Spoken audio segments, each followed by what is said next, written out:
Graças a Deus. Vamos lá, já acharam o texto? Mateus 13, verso 54. Vamos lá, todo mundo já achou. O texto diz assim, ó.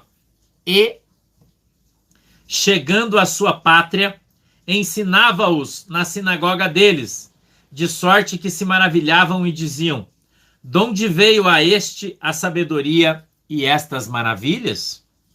Não é esse o filho do carpinteiro? E não se chama sua mãe Maria, e seus irmãos Tiago, e José, e Simão, e Judas? E não estão entre nós todas as suas irmãs? Donde lhe veio, pois, tudo isso? E escandalizavam-se nele. Jesus, porém, lhes disse: não há profeta sem honra, a não ser na sua própria casa. E não fez ali muitas maravilhas por causa da incredulidade deles. Amém? Feche os olhinhos, por favor. Incline a sua cabeça que nós vamos agora orar. Querido e amado Deus, em nome de Jesus, eu peço, papai, que a tua mão poderosa esteja sobre as nossas vidas e que o Senhor possa nos ajudar e nos abençoar na autoridade e poder do teu santo nome. Que o Senhor possa dar para nós o discernimento, o entendimento da tua palavra, para que ela possa descer revelada do céu aos nossos corações. Segundo é a vontade e o desejo do teu coração, para que nós tenhamos a nossa fé no Senhor Jesus Cristo aumentada através da pregação do seu evangelho. Amém e amém. Glória a Deus. Jesus chegando à sua pátria, Jesus voltou a Nazaré. Ele ensinava na sinagoga deles. O sábado tinha reunião na sinagoga. E Jesus ali, por já ser tratado como um grande mestre das Escrituras, tinha a oportunidade, no sábado, de expor as Escrituras no templo. E eles então, dando oportunidade, Jesus começou a pregar o seu evangelho, uma novidade de vida, algo diferente, diferenciado daquilo que todos estavam acostumados a ouvir, ver e sentir. A Bíblia diz que Jesus pregava o seu evangelho como quem tinha poder. E o poder de Deus se manifestava através da pregação da sua palavra. Jesus, ao falar, ao pregar o evangelho, ao expor as Escrituras e explicá-las, trazendo-as para um novo contexto, para um novo pacto, para uma nova aliança, para algo novo que eles não sabiam e não conheciam.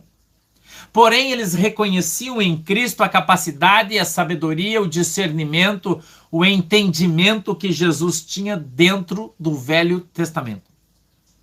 Os profetas, salmos, leis. Jesus, conhecedor profundo, com uma sabedoria extrema, lhes ensinava através das Sagradas Escrituras. E eles ficavam admirados. Eles ficavam admirados e não sabiam, eles não conseguiam entender porque Jesus nunca havia feito uma faculdade. Jesus nunca havia cursado um curso de teologia. Jesus não nasceu preparado para ser um sacerdote. Jesus não foi levado ao templo aos 8 anos e ali permaneceu estudando aos pés de grandes mestres, conhecedores, estudiosos, escolas conhecidíssimas. Existiam duas naquele tempo, duas vertentes, duas raízes teológicas. Oi, Marla, Deus abençoe. Mas Jesus não fazia parte de nenhuma delas. Jesus não tinha títulos. Jesus não tinha anéis de doutorado. Jesus não tinha títulos pendurados no seu escritório de absolutamente nada. E as pessoas não conseguiam entender como ele, que não havia sido preparado pelos homens, se dava tão bem quando vinha expor as Escrituras. E ele tinha uma sabedoria extraordinária e gostaria muito eu de um dia poder ouvir o Senhor falar de maneira clara, como para todos. Quem dera pudesse ter estado lá e ter ouvido o Senhor Jesus pregando com a sua autoridade, com o seu poder. Quem dera pudesse estar lá e ver Jesus Cristo ordenando o aleijado andar, ordenando o leproso ser limpo. Quem me dera ter estado no tanque de Betesda e ter visto ali aquele homem deitado sobre o leito, 38 anos, esperando o anjo quando teve um encontro com o Cristo. E quando Jesus olha nos olhos daquele moço, diz: o que é que você quer, moço? E ele disse: Senhor, eu nasci do jeito que sou, aleijado, e eu tenho estado aqui deitado na beirada desse tanque, esperando o anjo descer para balançar as águas, mas quando ele agita as águas, em função de eu não poder me levantar, sempre alguém pula na minha frente, é curado, e eu continuo aqui. Jesus disse: vai, estão perdoados os teus pecados. Aleluia.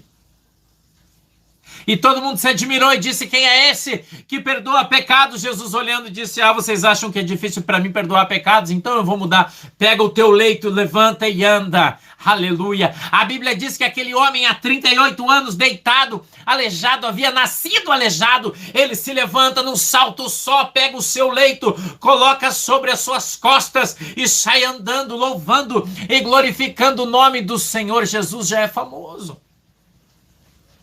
Jesus, nessa parte do seu ministério, já é famoso, conhecido em Jerusalém, nas circunvizinhanças, já pregava o seu novo evangelho, a sua nova doutrina, essa nova conversa, por todos os lugares, e muita gente já tinha ouvido falar de Jesus.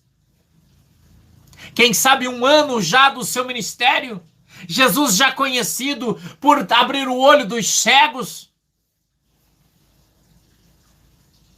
Quem me dera ter estado naquela rua, sentado ao lado daquele cego chamado Bartimeu, quando ele gritava: Jesus, filho de Davi, tem misericórdia de mim. Aleluia. Jesus, filho de Davi, tem misericórdia de mim.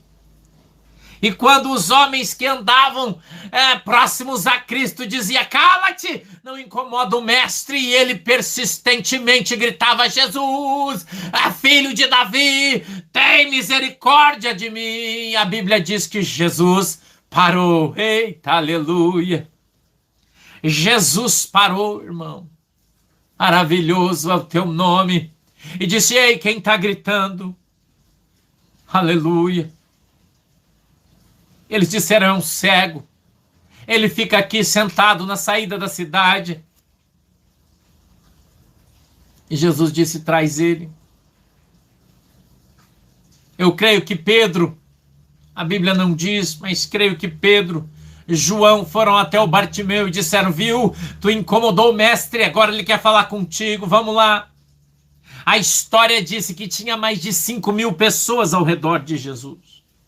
Maravilhoso é o nome do Senhor.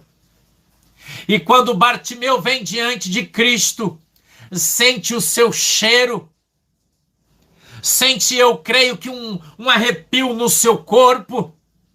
Eu acredito que os seus ossos começaram a tremer dentro da sua carne, porque é o que eu imagino: alguém de pé diante do Rei dos Reis, do Senhor dos Senhores, do Médico dos Médicos, do Filho do Deus vivo.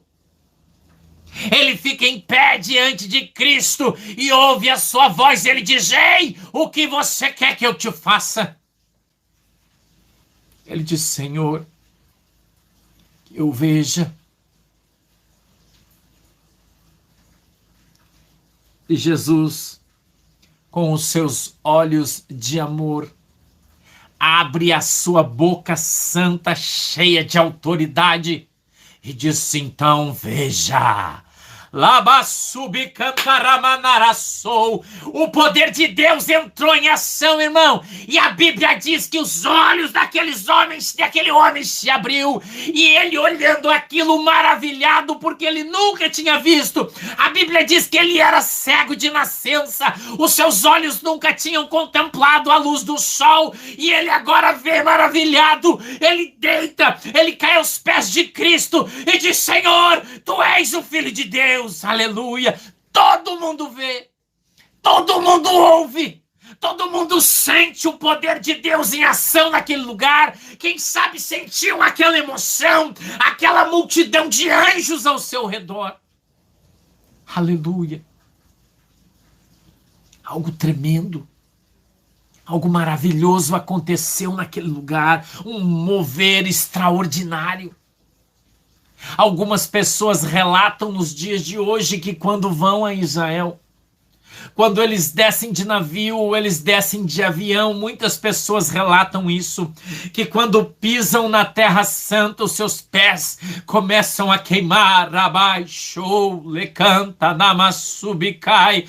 Quando pisam na Terra Santa, aonde os pés do Senhor pisou, aonde Jesus caminhou, viveu, foi ali crucificado, ressuscitou e está vivo no céu, as pessoas contam, as pessoas narram ainda hoje, 2000 anos depois, que quando põem os seus pés ali, eles queimam.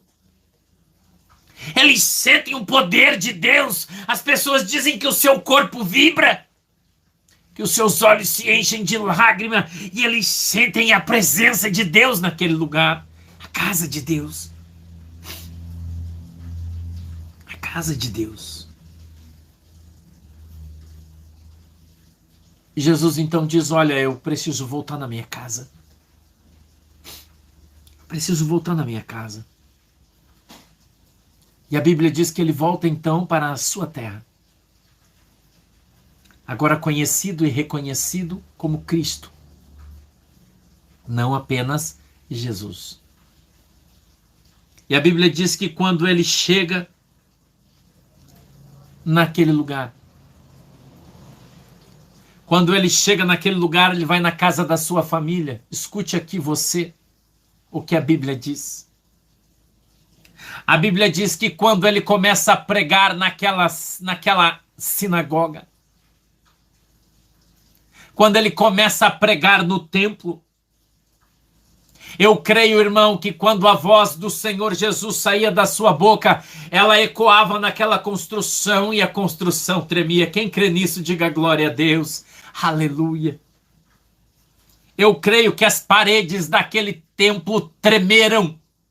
As pedras tremeram ao sentir ali a presença do Deus vivo de Israel. Eu creio.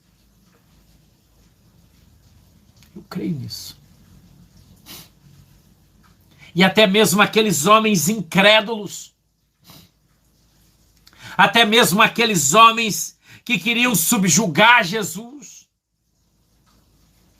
porque diziam que ele estava pervertendo a fé dos judeus, reconheciam a sua autoridade, sabiam que ele era um profeta. E a Bíblia diz que então os homens, tentando desacreditá-lo, veja, o diabo continua sendo o diabo e continua levantando pessoas para falar mal daqueles que pregam o evangelho verdadeiro, para tentar desacreditar aqueles que dizem a verdade. Satanás continua levantando os seus filhos hoje, no meio da igreja, para dizer: não acredite no que aquele homem diz, porque isso aí é mentira. Não acreditem naquela mensagem, porque Jesus não fala assim. Não acreditem naquilo ali, porque Deus não fala assim com as pessoas. O diabo, irmão, continua sendo o diabo. Vamos orar para que isso aí não aconteça, porque isso aí não é de Deus. O diabo continua sendo o diabo e usando os seus servos. O diabo continua o mesmo. Portanto, as estratégias são as mesmas. Eles tentavam desacreditar Jesus.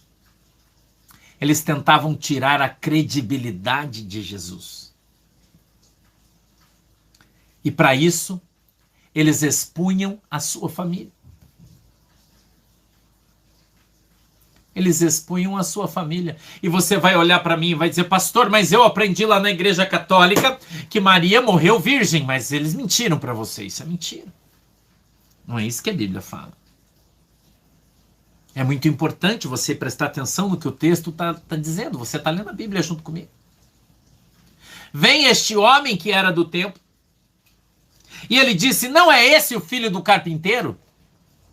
Filho de José? Como é que estão dizendo que ele é o filho de Deus? Se o pai dele é o José.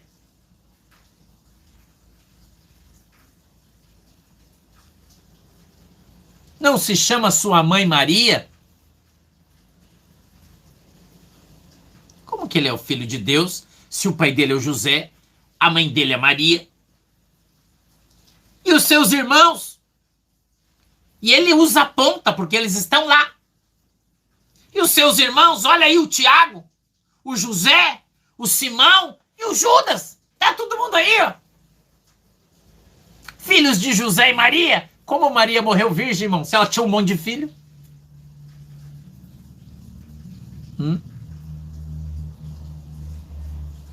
Tem muita gente mentindo para você faz muito tempo.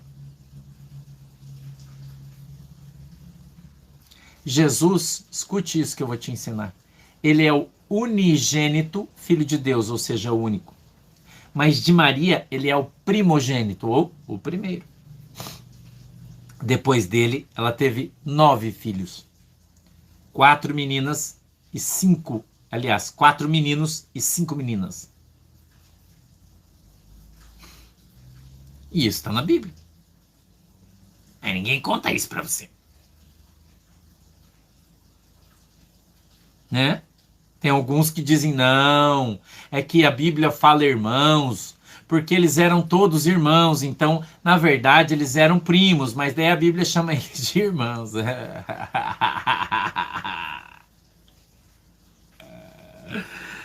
Não são os seus irmãos Tiago, José, Simão e Judas? E não estão entre nós, escute o que ele fala. E não estão entre nós todas as suas irmãs? O cara dá um relatório aqui da família de Jesus, irmão. E eu quero que você entenda o texto e o contexto. Então, quando o cara vem falar da família de Jesus, ele está falando isso para dizer que Jesus é mentiroso, porque Jesus afirma ser o filho de Deus. E ele diz, ele não é o filho de Deus, porque o pai dele é José, a mãe dele é Maria, as irmãs dele estão todas aqui, tá aqui os 4 irmãos dele, como é que ele é filho de Deus?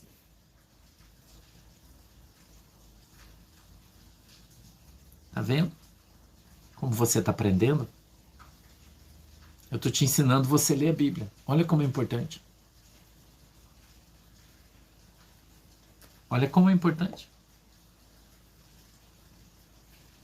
Não é assim?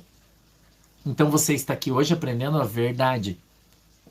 Por isso muita gente não gosta do pastor Sandro, porque o pastor Sandro ensina a verdade para você. O que a Bíblia diz. Não é o que eu acho. O que eu acho não interessa. Tem muita gente mentindo para você. Você está sendo enganado a tua vida inteira. Mas hoje o Espírito Santo está abrindo os teus olhos. Está abrindo o teu entendimento. Você está percebendo através da pregação do Evangelho coisas que você não sabia. Por isso que a Bíblia diz que a fé vem pelo ouvir e ouvir a palavra de Deus. Quando você se presta a vir num lugar como esse, hoje não temos muita gente aqui no nosso culto. Não tem problema, estamos aí em 2.600 pessoas no nosso culto. Não tem problema. Tá tudo bem. Né? Tá tudo bem. Mas todos estão aqui hoje ouvindo a verdade. Você que veio, você está ouvindo a verdade. Você está aprendendo a Bíblia.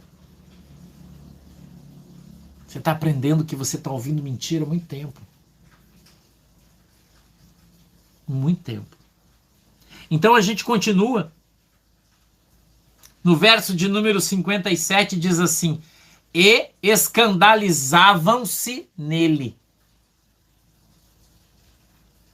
Jesus, porém, lhes disse. Escuta o que Jesus fala para o cara. Não há profeta sem honra, senão a não ser na sua pátria e na sua casa. Ninguém lá acreditava que ele era o Cristo. Não acreditavam nele. Nem a sua família não acreditava. A gente está em Mateus, Evangelho de Mateus 13, e agora no 57, 13 e 57. Nem a família de Jesus acreditava que ele era o Cristo, irmão. Você imagina os irmãos dele, que cresceram com Jesus, que brigaram com Jesus por causa de um pedaço de pão, quem sabe? Discutiram com Jesus em função de qualquer coisa. Não sei, familiar, eu creio que Jesus não, né? Não sei. De repente Jesus sai de casa e quando ele volta cheio de poder, cheio de autoridade, pregando o evangelho da salvação, inclusive para a sua família. E os primeiros que não acreditaram nele foi a sua própria família. Sabe quando você lê aqui no verso 55? Veja aqui no verso 55. Você lê o nome dos irmãos de Jesus, Tiago, José, Simão e Judas. Judas foi aquele que escreveu a epístola, está lá uma página antes do Apocalipse, Epístola de Judas, irmão de Jesus. E quem escreveu o livro de Tiago, também irmão de Jesus, está aqui também. Sabe quando que eles se converteram? Eles se converteram quando Jesus ressuscitou. Você sabia disso? Isso aí é história. Isso aí a gente estuda para aprender. Eles se converteram quando Jesus Cristo ressuscitou da morte. Eles estavam naquele grupo que encontrou Jesus, quando Jesus volta no primeiro dia. Entendeu? Então ali eles viram Jesus ressuscitado e aí então eles acreditaram que Jesus realmente era o Filho de Deus. Até Jesus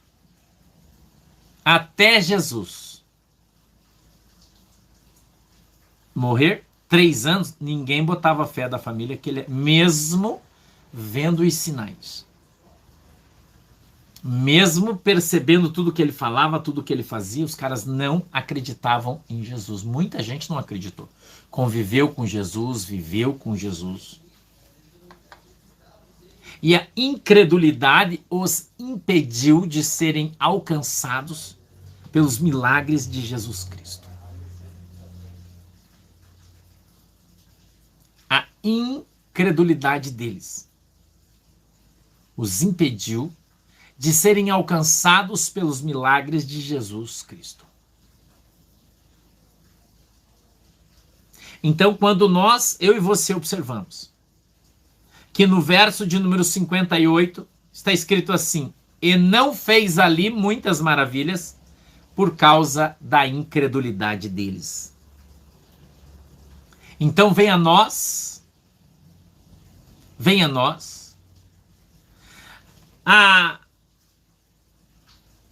o pensamento no nosso coração que faz com que eu e você entendamos porque muitos não são alcançados pelo milagre, porque muitos não são alcançados pelas maravilhas, pelas coisas extraordinárias,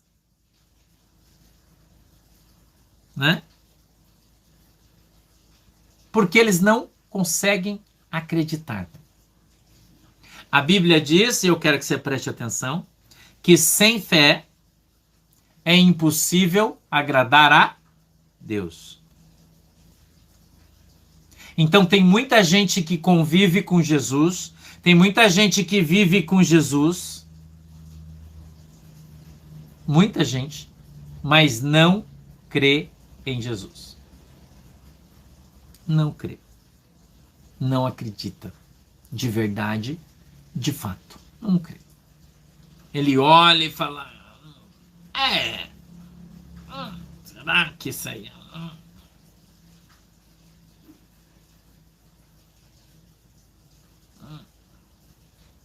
O pastor falou desse negócio aí, mas não sei. Acho que o pastor assim, tomou muito café hoje, ele tá inspirado. E acho que eu não sei, não.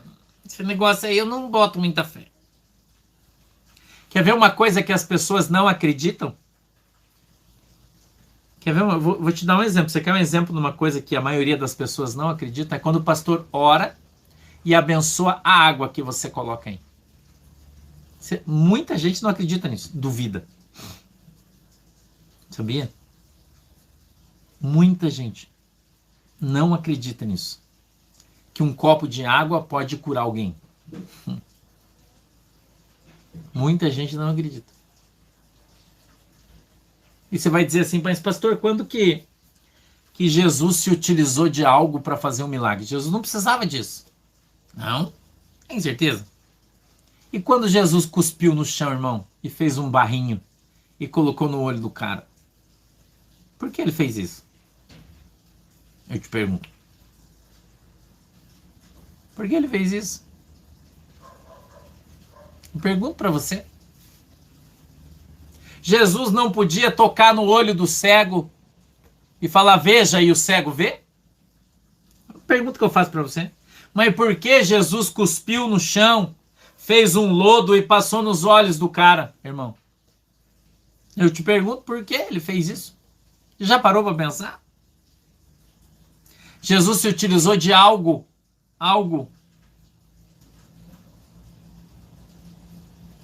Por que o apóstolo Paulo usava os seus lenços? Está lá em Atos. Né? E a Bíblia diz que ele ungia os lenços. E as pessoas levavam os lenços, os aventais do apóstolo Paulo. Não estamos nem falando de Jesus. E quando colocava o avental sobre o doente, ele era curado. Quando colocava o lenço sobre um endemoniado, ele era liberto. Eu te pergunto, por que dava certo, irmão? E a água não pode? Eu pergunto para você. A água não tem base bíblica. Quem disse que não tem? Então por que muita gente não é curado quando pega aquele copo de água com fé, ora? Ora e bebe com fé. Você já viu quantos testemunhos de pessoas que foram curadas assim? Mas tem muita gente que não acredita. Quanta gente, certa vez eu fiz aqui uma prova, quando começou a pandemia. E eu falei, você vai preparar um balde de água de noite, avisei antes. Que eu vou orar, você vai pegar essa água, você vai lavar a frente da calçada, teu portão, tu vai cagar essa água aí. E a doença não vai entrar na tua casa. Quem lembra quando o pastor fez antes da pandemia? Lembra? Eu duvido, porque até agora não teve nenhuma pessoa que fez que morreu alguém da sua casa. Eu duvido. Se fez e morreu, você pode falar, pastor, eu fiz e minha mãe morreu. Duvido. Eu disse que não ia entrar na casa de ninguém que fizesse isso com fé. Mas tem gente que não acredita. Duvida. Tira sarro. Dá risada. Mas é bíblico, irmão. Entendeu? É bíblico. Isso é bíblico, está na Bíblia. Pastor, onde é que está na Bíblia? Quando é celebrada a primeira Páscoa. Jesus diz, pega o sangue, põe no umbral, o anjo não vai entrar aí porque está marcado. Isso é bíblico, irmão. O sangue do bicho, não era o de Jesus, era do bichinho. Matou, pegou o sanguinho e passou. O anjo viu a marca do sangue e não entrou. Está na Bíblia, irmão. Mas as pessoas não acreditam. As pessoas não conseguem ter fé o suficiente para que sejam alcançadas por um milagre. Você entende isso, irmão? Eu queria que você entendesse isso. Isso é um ato de fé. É um ato de fé. E que se você crer, você vai ver a glória de Deus. Porque é pela fé que isso acontece. Você entendeu? É pela fé que isso acontece. Thaís, quantas pessoas fizeram? Ninguém ficou doente em casa. Entendeu? Quanta gente fez aí? Entendeu? Então, existem pessoas que acreditam e tem gente que tem fé.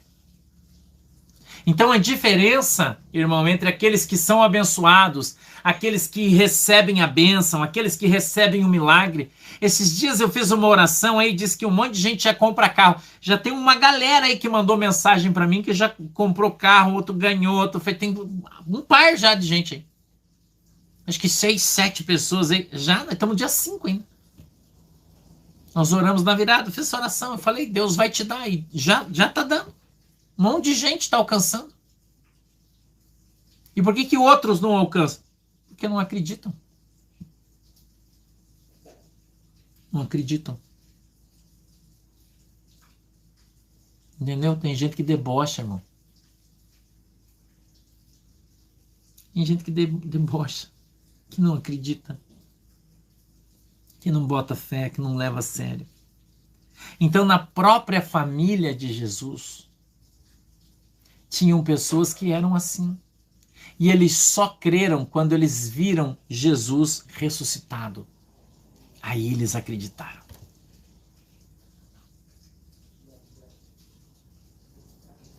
Aí eles acreditaram.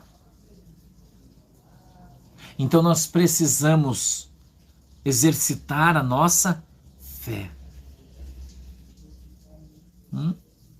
Nós precisamos exercitar a nossa fé. Firme fundamento de crer naquilo que você não vê. Pela fé. Eu me esforço aqui para instigar você a ter fé através da pregação do evangelho, dos testemunhos. Para você aprender a ter fé, ser dependente de Deus. Depender totalmente de Deus. Depender totalmente do Senhor em tudo. Tudo, irmão. Em tudo nós dependemos de Deus. Em tudo. Mas as pessoas não têm fé. A pessoa está numa cadeira de roda, uma vez aconteceu comigo isso, numa cadeira de roda. Eu sempre fui muito ousado. Vi aquela moça numa cadeira de roda, eu estava na Assembleia de Deus, hein? Pregando numa igreja longe no interior. Vim até ela e disse, irmã, você crê que Jesus vai levantar você agora dessa cadeira? Sabe o que ela falou para mim? Não. Ai, Jesus. Não. Ela disse para mim. Cabelão comprido até na bunda, numa cadeira de roda. De vestidão. Ela disse, eu creio que um dia Jesus vai me levantar, mas quando chegar a hora, Deus vai falar comigo. Assim ela falou para mim. Você acredita nisso?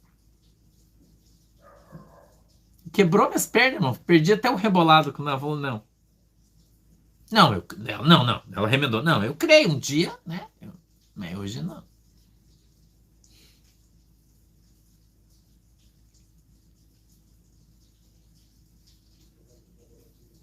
Quem vai perder a bênção, irmão, sou eu? Quando Jesus fala comigo,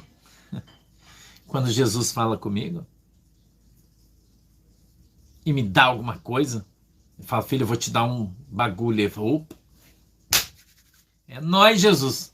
Pode dar que eu já... Entendeu? Então você precisa aprender a ter fé, irmão. Acredita. Acredita, irmão. Eu tenho mania de brincar, você sabe que tudo eu falo brincando e dando risada, né? Você sabe que quem é minha ovelha e me conhece sabe como eu sou, né? Eu costumo brincar, né? Eu digo que eu perco a piada, mas eu perco o amigo, mas a piada nunca, né? E às vezes alguém fala umas cretinice pra mim, né? Que eu sei que não é de Deus. Pastor, Deus está falando pra mim que ele vai fazer isso aí na sua vida. Aí, sei lá, me dá uma bala, por exemplo. Eu não sei, uma coisa assim. Eu tô falando hipoteticamente. E eu falo assim, Jesus, se isso é uma maldição, que me pegue agora. Me pegue agora, Jesus. Eu sei que esse cara é um carnudo, mas que essa palavra tenha poder no céu. Eu não perco, irmão, nenhuma oportunidade de receber a bênção. Não perco. O cara tá falando, eu já tô. Ô, Jesus, eu sei que não é tu que tá falando aí, mas escuta o cara tá falando aí, vai que o Senhor resolve me dar, né? Aí. Entendeu? Então você precisa aprender a ter fé. Aprenda a ter fé. Firme fundamento de crer naquilo que você não vê. Isso é ter fé. Crer naquilo que você não consegue ver. Naquilo que você não consegue pegar, que não é palpável. Você não pode sentir. Mas que você pode acreditar pela fé. Quando a tua fé crescer um pouquinho só e for do tamanhozinho de um grãozinho de mostarda, que é assim, ó. A Bíblia diz que é suficiente para você receber o teu milagre. A Bíblia diz. Entendeu? A Bíblia diz isso. Então você precisa aprender a crer. Em todos os momentos, em todas as situações, em todas as circunstâncias. Irmão, se Deus falou para você, acredite. Não deixe o diabo tirar a tua alegria, não deixe o diabo tirar a tua fé. Porque o diabo joga dificuldade, o diabo põe enfermidade, o diabo lança seta, o diabo faz as pessoas duvidarem de você. O diabo faz as pessoas duvidarem de você, irmão. Para fazer com que você duvide que foi Deus que falou com você. É assim que ele rouba a sua fé. O quê? Aquele cara profetizou isso para você? Para, aquele cara nem de Deus é, cara. Tu acha que isso aí vai acontecer? Aí tu fala, é mesmo, né, cara? Tu tem razão. Perdeu a bênção. Perdeu. Você duvidou. Tu duvidou? Até quando, irmão? Vou ter que estar eu contigo, diz o Senhor. Homens de pequena fé. Creia. E Deus vai fazer um grande milagre na tua vida. Amém? Fecha os teus olhos aí, eu vou orar por você. Eu espero que você tenha pego já a água, o óleo, já tenha deixado eles aí.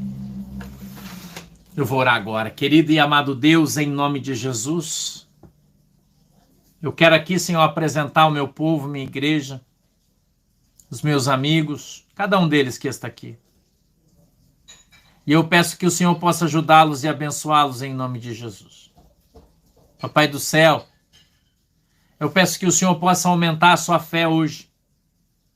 Que eles possam olhar, Senhor, para essa água com mais fé. Crer nesse óleo que foi consagrado pelo Senhor.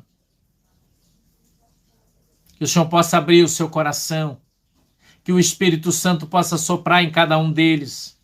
Que a tua palavra possa entrar nos seus ouvidos, trazendo a eles mais fé. Um povo fervoroso, cheio de fé, que verá muitos milagres na sua vida. Eu peço, Deus, que o Senhor abençoe essa água, que o Senhor abençoe esse óleo que está diante deles. Tudo que esse óleo tocar seja santo.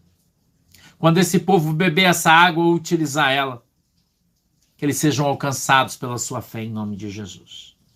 É assim, meu Deus, que eu oro e te agradeço em nome de Jesus. Amém e amém. Falou, galera. Deus abençoe vocês. Fiquem com Jesus. Até amanhã às 14, se Jesus não voltar, né? A gente tá aí na área. Falou? Um beijo para todos vocês. Fiquem com Jesus. A paz do Senhor. Tchau, galera. Deus abençoe vocês. Tchau, galera. Deus abençoe.